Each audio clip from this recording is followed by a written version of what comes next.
각처에 와서 제사함을 받게 하는 회개의 세례를 전파하니 선지자 이사야의 책에 쓴 바 광야에서 외치는 저희 소리가 있어 이르되 너희는 주의 길을 준비하라 그의 오실 길을 곱게 하라 모든 골짜기가 메어지고 모든 산과 작은 산이 낮아지고 굽은 것이 고자지고 험한 길이 평탄하여질 것이요 모든 육체가 하나님의 구원을 보리라 함과 같으니라. 아멘.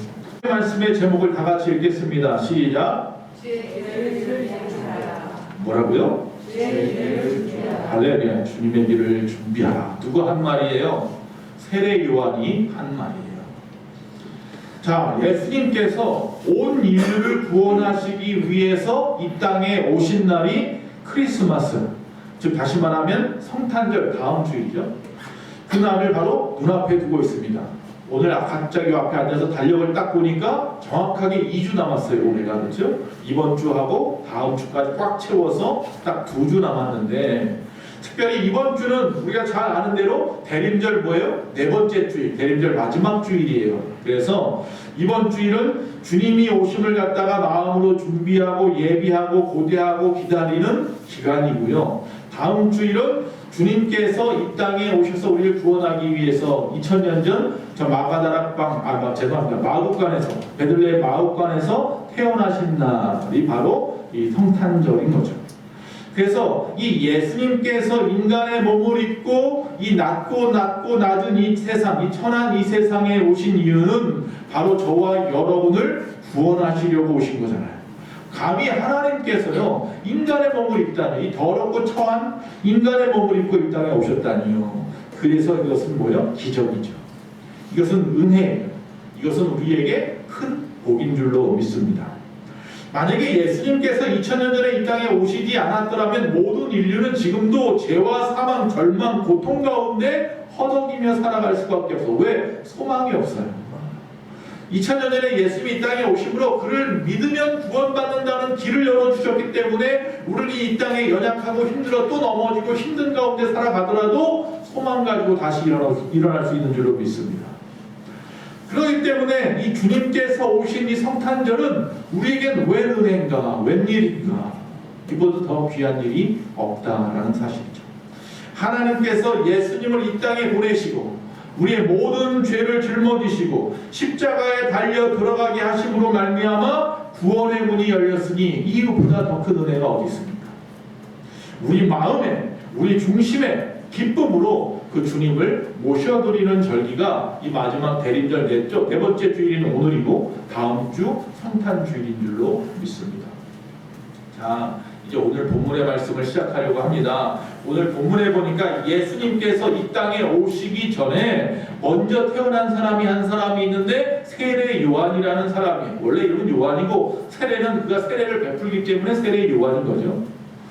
이 6개월 먼저 태어나서 예수님이 이 땅에 오실 것을 2000년 전에 만방에 알리는 사람이 세례 요한인데 누가복음 3장 4절에 보니까 그가 뭐라고 외치느냐, 광야에서 외치는 자의 소리가 있어 이르되 너희는 주의 길을 준비하라 그의 오실 길을 곧게 하라 라고 외쳤다는 겁니다. 주님이 이 땅에 오실 거니까 너희 뭐하라? 준비해라 라고 말씀하고 있는 거였어요. 사실 이 세례 요한은요 그 아버지가 제사장이에요. 물론 대제사장은 아니고 일반 제사장이에요. 제사장직은요 어떻게 돼요? 물려주는 거예요. 자식이. 그러니까 자기 자식은, 그 아들은, 즉 이 요한은요 가만히 있으면 무조건 30살이 되면 제사장이 돼요. 제사장만 되면 먹고 사는 문제 해결이 돼요. 많은 사람들로부터 많은 존경을 받으면서 살아갈 수 있어요. 부족한 게 없는 사람이 돼요.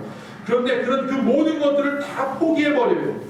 자동적으로 제사장이 되고 존경받을 위치에 있는 사람이었는데 그 모든 것을 다 포기해버리고 광야로 나가서 예수님이 이 땅에 오실 것을 외치는 거예요. 그러면서 사람들에게 세례를 베풀어요. 뭐라고? 회개하라. 천국이 가까웠느니라 라고 말하면서 세례를 베풀어요. 물론 예수님도 이 땅에 오셔서 그에게 나가서 세례를 받으셨죠. 자, 회개하라고 외쳤어요. 예수님을 맞이하기 위한 첫 번째 조건은 뭐냐 하면 회개해야 합니다. 죄 있는 자는 천국에 갈 수가 없습니다. 우리의 모든 죄의 문제를 해결해야 됩니다. 그런데 우리 인간들은 그 누구도 스스로 자신의 죄를 해결할 능력이 없어요. 그래서 예수님이 이 땅에 오셨고 그분을 믿음으로 우리가 죄를 사하였다라고 하는 하나님께서 인치심으로 말미암아 우리가 은혜를 받아 저 천국에 갈 길이 열린 거죠. 자, 회개란 그럼 무엇입니까? 회개는 쉽게 말해서 방향을 바꾸는 겁니다. 이쪽으로 가던 방향을 완전히 180도 뒤로 돌아가는 것이 회개입니다. 잘못된 길을 가던 사람이 바른 길로 가는 게 회개입니다. 즉 예수님을 만나서 구원을 받기 원하신다면 우리가 먼저 해야 될 조건은 회개입니다. 즉 지옥을 향해 가던 발걸음이 천국으로 옮겨지는 사건이 회개입니다. 죄짓고 불의하고 방탕한 삶을 살던 사람이 의롭고 바른 삶을 살겠다고 노력하고 다짐하고 선포하고 그 길을 걸어가는 것이 회개입니다. 그래야 된다고 말하고 있습니다. 그래서 세례 요한이 주님이 오실 때의 모습을 선포하면서 주님을 모셔드리라고 말하고 있는데, 자, 그러면 우리는 어떻게 준비해야 되느냐? 오늘 말씀에 네 가지를 이야기하고 있어요. 첫 번째, 십자가의 은혜를 체험하라 라고 말씀하고 있는 거예요. 뭐라고요? 십자가의 은혜를 체험하는 신앙이 필요하다는 거예요.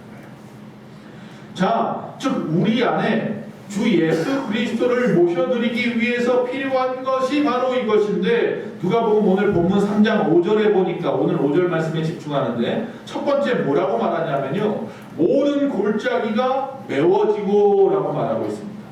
여러분 골짜기가 어떻게 생겼는지 알잖아요. 골짜기 깊은 곳이잖아요. 이 깊은 곳들이 다 메워져서 평탄하게 되었다라고 말하고 있어요. 자, 옛날에는요, 이 당시도 마찬가지, 예수님 당시에도 그래서 잘 아는데, 전쟁이 일어나서 왕이 전쟁터에 출정식을 하게 되면 먼저 뭐를 하냐면 전위대가 앞에 나가서 길을 평탄하게 만들어요. 왕이 가는 길이 울퉁불퉁할 수 없기 때문이에요. 그래서 파여있는 곳마다 다 메우고 돌멩이들은 치우고 웅덩이를 갖다가 깎아내리고 뭐 이러면서 해가지고 왕이 가는데 평탄하게 갈 수 있도록 길을 갖다 활짝 열어놓는 일을 합니다. 그래서 예수님이 이 땅에 오실 때 첫 번째 해야 되는 게 뭐냐면 모든 골짜기가 메워져야 되는 거예요. 왜? 왕으로 오시는 만왕의 왕이신 주님이기 때문에. 뭐 옛날뿐만이 아니라 오늘날에도 전쟁이 일어나면요, 제일 먼저 물론 특수부대가 전투에 침투하고 그러지만 먼저 우리나라 같은 경우는 우리가 먼저 전쟁 안 일으키잖아요. 적군이 쳐들어오면 그제서야 전쟁을 하잖아요. 자, 그런데 전쟁이 일어나면, 제가 군대에서 공병 출신이에요.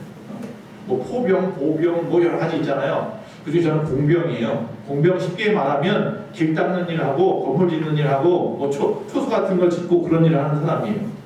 근데 공병 중에서도 전투 공병이에요. 그건 뭐냐면 전쟁이 터지면 제일 먼저 전쟁터에 투입되는 사람이에요. 가서 먼저 다리가 끊어졌으면 다리를 놓고, 길이 파였으면 길을 메우고, 그러면서 우리의 탱크 부대나 전차 부대가 앞으로 돌진할 수 있도록 그 길을 여는 역할을 하는 게 공병이란 말이에요. 자, 바로 이런 일들을 갖다가 하면 주님께서 그 길을 갖다가 오시겠다라고 말하고 있어요.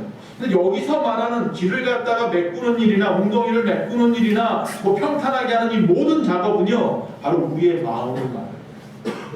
우리 마음의 웅덩이, 깊은 골짜기, 울퉁불퉁한 것들, 돌들을 다 치우고 메꾸어야 된다는 거예요. 그래야 주님, 오실 주님을 만날 수 있다고 말씀하고 있는 거예요.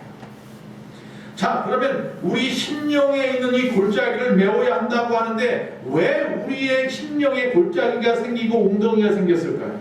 첫째로 바로 말할 수 없는 많은 상처가 우리 마음의 웅덩이가 되었습니다.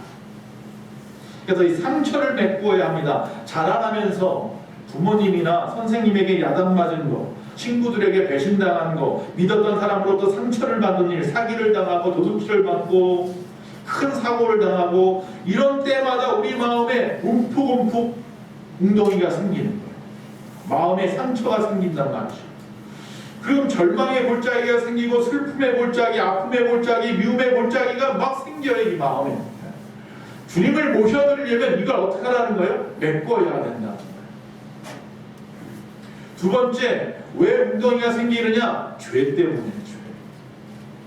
우리 심령이 죄로 인해서 움푹움푹 파인다는 거예요. 주님 앞에서 불의하고 방탕하고 탐욕을 부리고 하나님의 은혜를 사모하지 않고 내 뜻과 내 고집만을 갖다가 내세우는 그 모든 모습을 우리 안에 자꾸 심령을 파헤쳐 만드는 이런 것들이 우리 마음을 파헤쳐 버리는데 이것들을 메꿔야 된다는 거예요. 세 번째, 또 왜 웅덩이와 골짜기가 생기느냐? 우리가 교회는 다니면서 하나님에 대한 은혜의 무관심, 신앙의 무관심 때문에 그래요. 디모데후서 3장 5절에 경건의 모양은 있으나 경건의 능력은 부인하니 이 같은 자들에게서 내가 돌아서라 이렇게 말합니다. 경건의 모양은 있어요. 교회는 나오는 것 같아요. 예배는 드리는 것 같아요. 그런데 그 안에 능력이 나타나지 않아요. 기도하는 척하지만 기도의 능력이 없어요. 말씀의 능력도 없고 찬양의 능력도 없고 우리의 신앙의 모습에 능력이 없어요. 변화된 게 없다는 거예요. 무관심한 모습들. 그저 습관적으로 예배하고 자기의 것만 잘 유지되면 그걸로 그냥 만족합니다.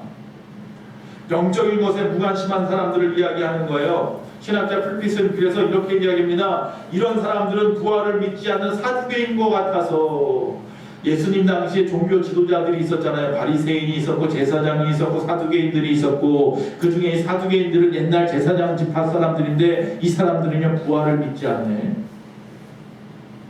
그러니까 말은 사두개인 종교인이지만 사실 현세에만 집중하는 사람들이에요. 은혜에 무관심한 사람이 신앙에 없어요.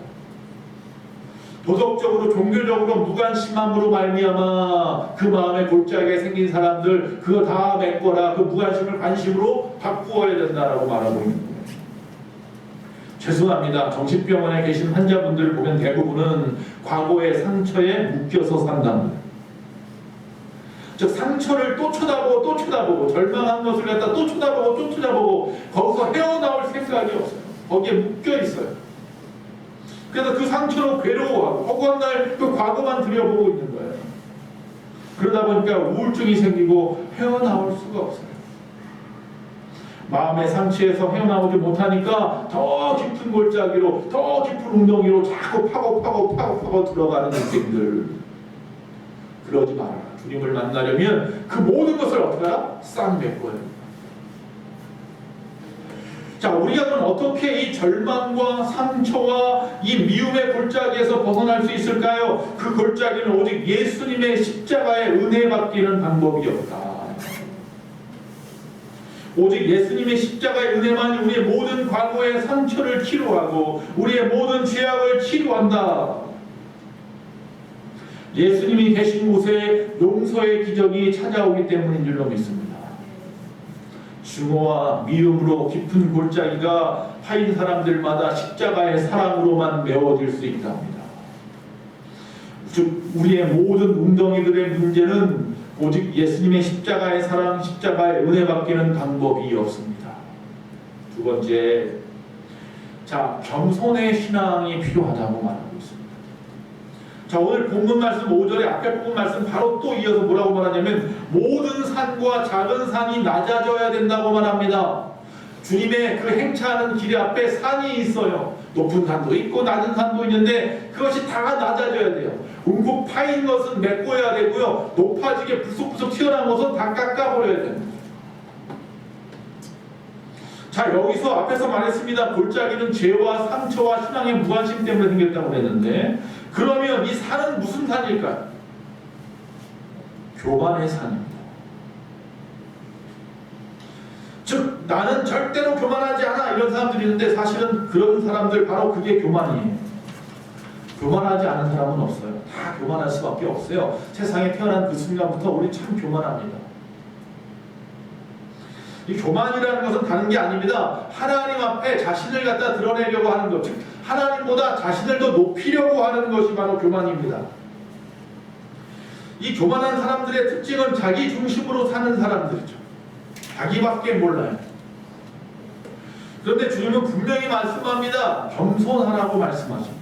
주님이 이 땅의 가장 낮은 곳, 하필이면 왕으로 오시는 주님이 헤롯 왕으로 와도 되고 로마의 왕으로 와도 되는데 굳이 마국간에서 이름도 없는 가장 가난한 목수의 아들로 태어나다니.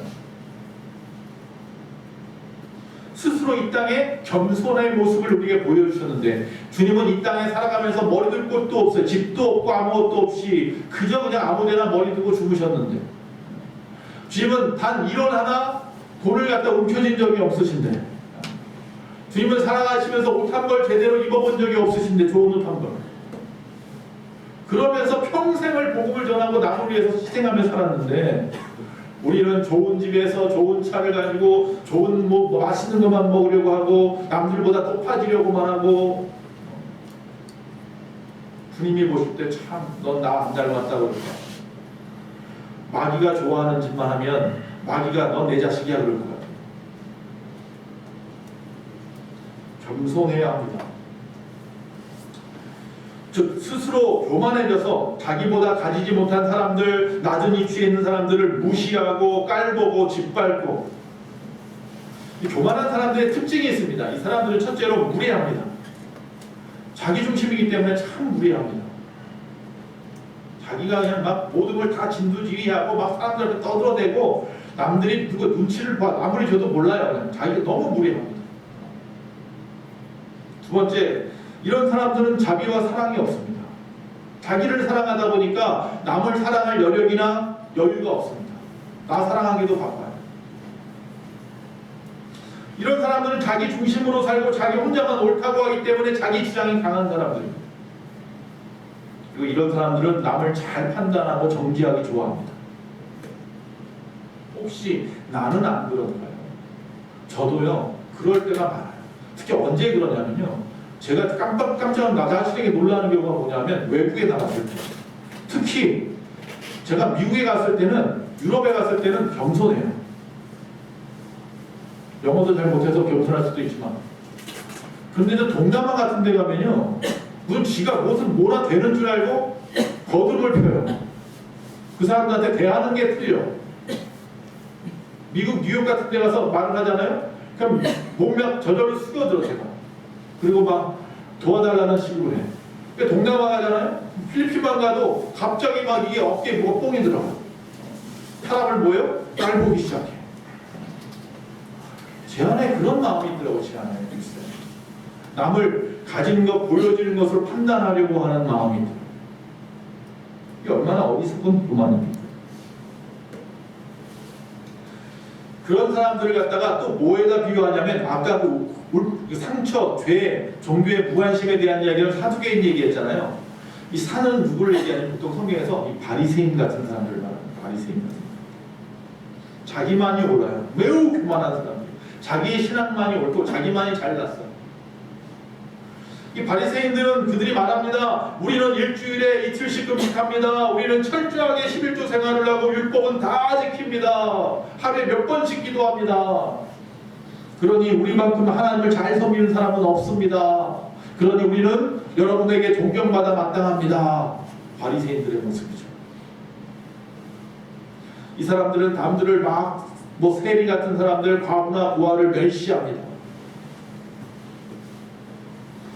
자, 그러다가 결국 예수님께서 이 땅에 오셔서 병자를 고치고 하나님의 말씀을 가르치고 전하고 많은 사람들이 예수님을 따라다니니까 갑자기 위기의식을 느꼈잖아요. 바리새인들. 자신들이 존경받고 자신들을 따라야 하는데 예수님을 따르니까, 그것도 더 충격적인 건 뭐냐면, 예수님이 자신들과 같은 바리새인도 아니고 사두개인도 아니고 제사장도 아니고 남들만큼 높은 위치에 있는 사람도 아니고 가난하디 가난한 목수의 아들이고,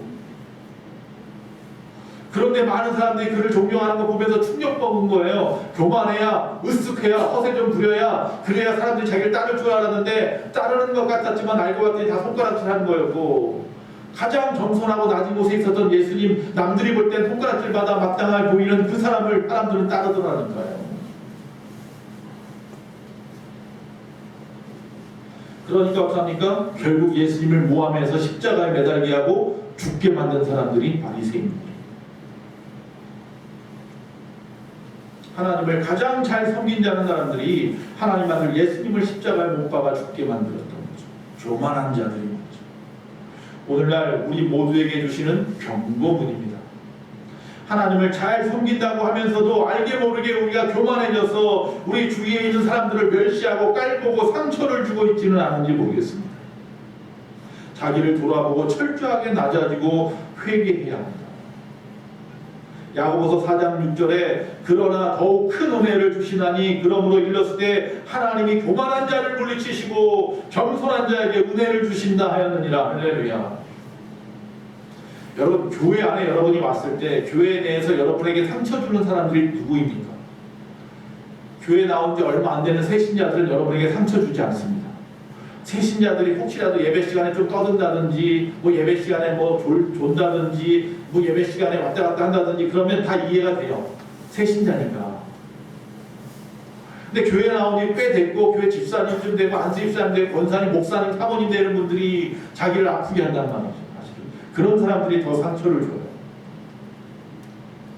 먼저 믿은 사람이, 오래 믿었다는 사람들이 항상 낮아져야 합니다. 돌아가야 합니다. 내 자신. 이 교회의 머리는 예수 그리스도. 우리는 예수님의 몸입니다.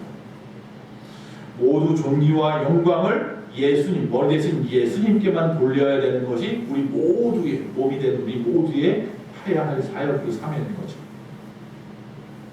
먼저 믿은 사람이 나중 믿은 사람들을 사랑으로 잘 돌보고 섬기면 예수님이 머리로 또 예수님이 우리 가운데 그 높은 위치에서 모든 것을 간섭하심으로 말미암아 교회는 부흥할 수밖에 없는 거예요.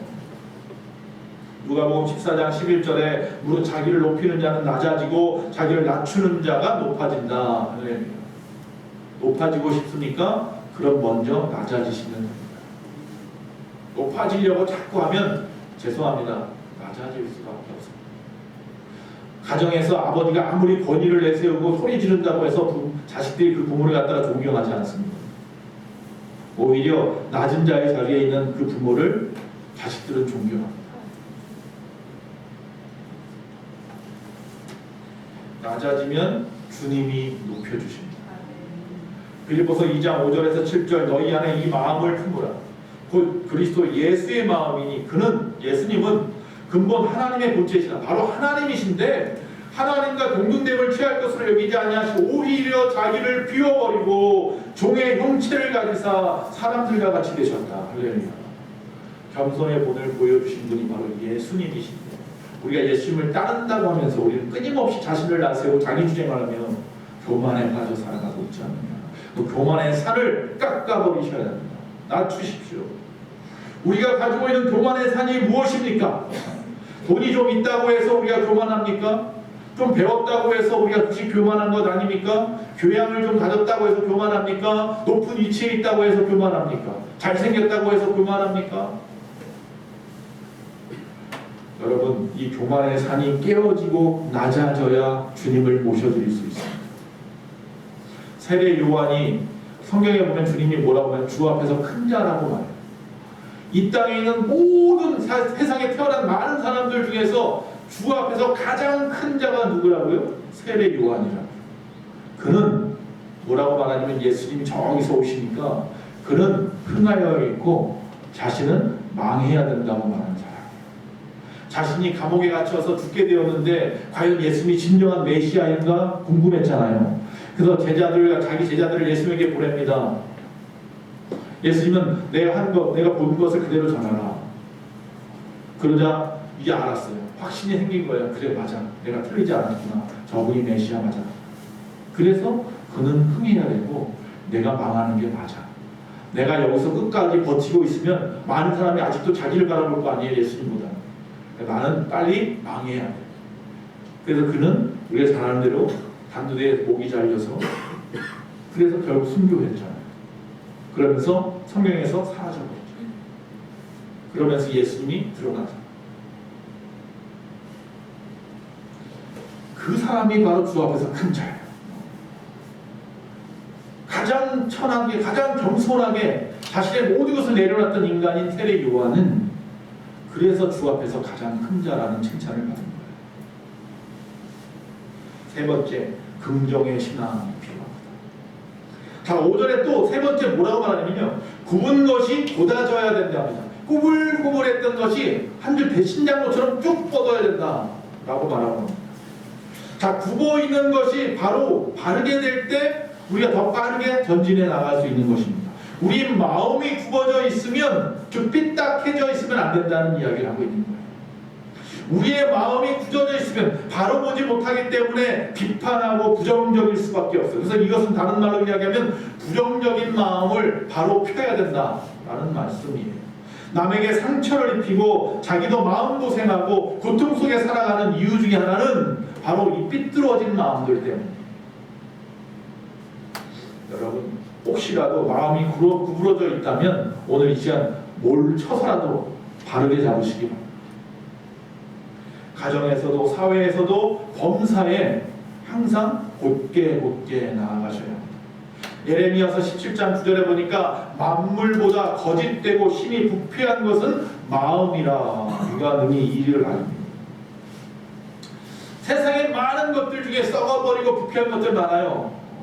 가끔씩 저희가 1층이다 보니까 요새는 추워서 문 안 여니까 상관없는데 1층이다 보니까 아파트 1층이다 보니까 문을 여름에 열어놓으면 바로 옆에 조금만 가면 뭐냐 음식 쓰레기 버리는 데가 있어서 가끔씩 냄새가 들어와요. 냄새 딱 들어오면 알아요. 누가 또 음식 쓰레기 버리러 왔나 보다. 그 냄새가 굉장히 진동을 해요. 새벽에 새벽 예배를 드리러 이제 집에서 이렇게 걸어오다 보면 이 아파트 단지로 이 음식 쓰레기 치우는 차가 이렇게 들어와요. 아, 그럼 곤욕이에요. 그 차 뒤 졸졸 쫓아가면서 교회까지 와야 돼요. 냄새가 그냥 없는 냄새. 그런데 뭐라고요? 만물보다 더 부패한 것이 있답니다. 그게 뭐예요? 이 마음입니다. 그거 몰라요, 사람. 이 마음이 굽어있는 이런 사람들, 그 마음이 부패하고 썩어있는 사람들이 많답니다. 방법은 하나예요. 불로 지져야 되는데요. 성령의 불로 지져버려요. 예수 믿기 전에 우리가 어떻게 살았던지 한번 보세요. 사실은 거짓말하고 사기치고 문제를 일으키고 욕심부리고 그러면 살았죠, 사실. 예수 믿고 나서도 혹시 그렇지 않습니까? 그 모습에 모든 썩어있는 것, 부패한 것들을 불러 지져버리시기를 바랍니다.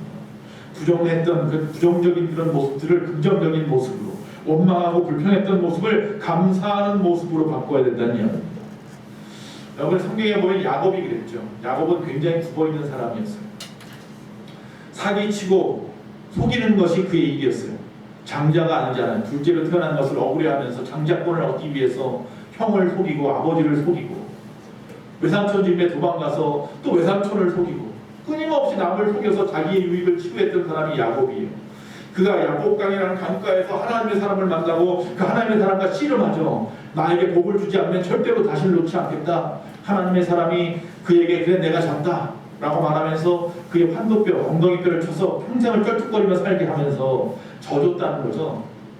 내가 능력이 없어서 진 것이 아니라. 그제서야 야곱이 깨닫고 하나님 앞에 무릎 꿇고 회개하고 그 굽었던 마음이 펴지죠.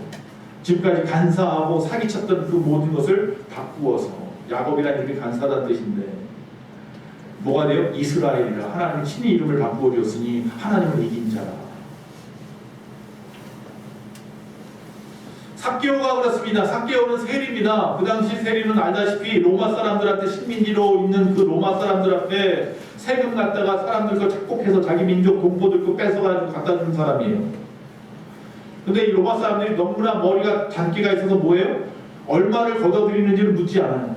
단지 우리는 이거만큼만 달라고 이야기해요. 그러니까 세리들은 만약에 10개만 달라면 20개를 얻는 거예요. 그러니까 10개는 주고 10개는 자기가 갖는 거예요. 그러니 세리들을 사람들이 얼마나 싫어하겠습니까? 악랄해 보이고 말이죠. 매국노라고 하는 거잖아요. 그 중에 삭개오라고 하는 세리장이 있었는데 이 사람이 주님이 자기 마을에 온다는 말을 듣고 주님을 만납니다. 주님이 너의 집에 가겠다. 그의 집에 신방을 합니다. 그 안에서 완전히 거꾸러졌어요. 회개합니다. 내가 죄인입니다. 남의 거 착복한 거 있으면 다 돌려주겠습니다. 아니 4배라도 갚겠습니다. 사람이 완전히 변해버렸죠. 굽었던 것들이 삐뚤어져 있던 것이 완전히 쫙 펴져버린 거죠. 누구를 만났더니 예수님을 만났어요. 이 시간 우리 주님 앞에서 우리의 절망의 골짜기를 메우고 교만의 산을 깎아내고 굽어져 있는 마음을 곧게 해야 될 줄로 믿습니다. 그런 사람들을 주님이 쓰십니다. 교회에 우리 청지기 모임을 하지만 이 청지기 모임을 하는 이유가 바로 그런 작업을 하고 있는 겁니다. 평탄화 작업을 하는 겁니다. 주님을 올바로 모셔드리기 위해서. 마지막 네 번째입니다. 정결한 삶을 살라고 말씀하십니다. 자, 오늘 말씀 또 5절에 보니까 험한 길이 평탄하여질 것이요 그럽니다. 앞에는 굽은 길이었는데 이번에는 험한 길이랍니다. 거친 길, 울퉁불퉁한 길, 이런 길일 수도 있겠죠.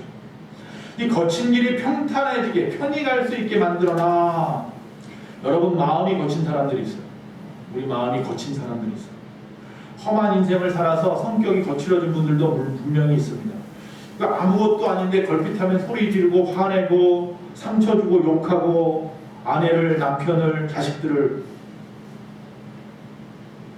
우리 입에서 정말 더러운 것이 나온단 말이죠. 우리 입에 들어가는 게 더러운 게 아니라 나오는 게 더러운데 이 말을 조심해야 되는 거예요. 거친 말을 막 서슴없이 남의 그 비수를 꽂는 말들을 갖다가 쉽게 하는. 물론 실수할 수 있어요. 모르고 그럴 수 있어요. 저도 그럴 수 있으니까. 저도 모르고 한 말이 누구의 마음에 비수같이 꽂힐 수가 있기 때문에 혹시 그런 분들이 있다면 이 시간 죄송합니다. 다시 한번 여러분 앞에 하지합니다. 강단에서 말씀을 전하다 보면 그럴 수 있어요. 저 언젠가도 그랬잖아요. 우리 정박대 권사님 그 따님이 제 얼굴 보고서 시험에 든 적이 있었다니까요. 저희 위에 반주할 때 결혼하기 전에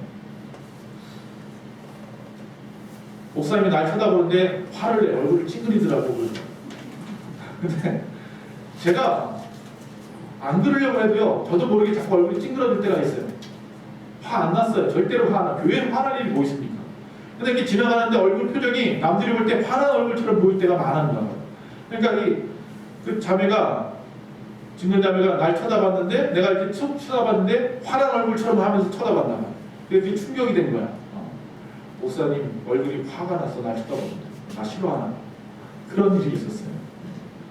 이거는 에피소드일 수 있어요. 이것은 뭐 말로 얼마든지 해결이 돼요. 내가 그 사람을 싫어서 그렇게 쳐다본 것이 아니기 때문에. 그런데 아주 생각해놓고 아주 그 사람을 거꾸러뜨리고 아프게 할 마음으로 욕하고 상처 주는 사람들이 있다는 거예요. 거칠게 하는 사람들이 있다는 거예요. 그러지만은 결국 그 일 때문에 가정에 분란이 생기고 교회에 분란이 생기고 이 나라에 분란이 생긴단 말이에요. 우리의 이 험한 모습, 거친 모습을 아주 깨끗하게 고쳐야 돼. 부드럽게, 유하게 만들어야 될 줄로 믿습니다. 우리가 함부로 남을 비판하고 정죄하고 살았다면, 아무것도 아닌데 하루에 몇 번씩 화를 내고 소리치고 살았다면, 걸핏하면 주먹을 휘두르고 문제를 일으키고 살았다면, 아무것도 아닌데 짜증내고 원망하고 불평하고 살아왔다면 오늘 이 시간에 정결한 마음, 온유한 마음, 예수님 같은 마음으로 변화될 줄로 믿습니다. 하나님이 기뻐하시는 모습으로 변화되시는 여러분 되시기를 간절히 바랍니다. 말씀을 마칩니다. 여러분 가운데에 주님을 모셔드리겠다면, 이 성탄의 계절을 보내면서 주님을 여러분 마음에 모시기 원한다면 앞에서 말씀한 네 가지를 하셔야 합니다. 우리의 마음의 죄와 상처와 무관심의 골짜기를 예수의 십자가의 은혜로 메꾸어야 합니다. 내가 더 높아지려고 하는 교만의 높은 산이 있다면 겸손의 모범을 보이신 예수님의 그 삶으로 깎아내야 됩니다. 우리의 굽어진 것들이 있다면 성령의 능력으로 바로 펴야 합니다. 우리 안에 거칠었던 것이 있다면 예수의 보혈의 능력으로 부드럽게 해야 될 줄로 믿습니다. 우리 주님께서 그런 사람들을 만나시고 그분들을 귀하게 사용하십니다. 이 마지막 이 시대에 주님 앞에 쓰임받는 자가 되겠다면 오늘 네 가지를 잊지 마시고, 왜 세례 요한이 주님을 갖다가 모셔드리라고 하면서 이렇게 말씀을 했는지 다시 한번 생각해보는 이 시간이 되기를 바랍니다. 마지막 절에 보니 6절에 그래서 이렇게 행했더니 모든 육체가 하나님의 구원하심을 보리라. 할렐루야. 이런 사람들이 하나님의 구원하심을 봅니다. 기도하겠습니다.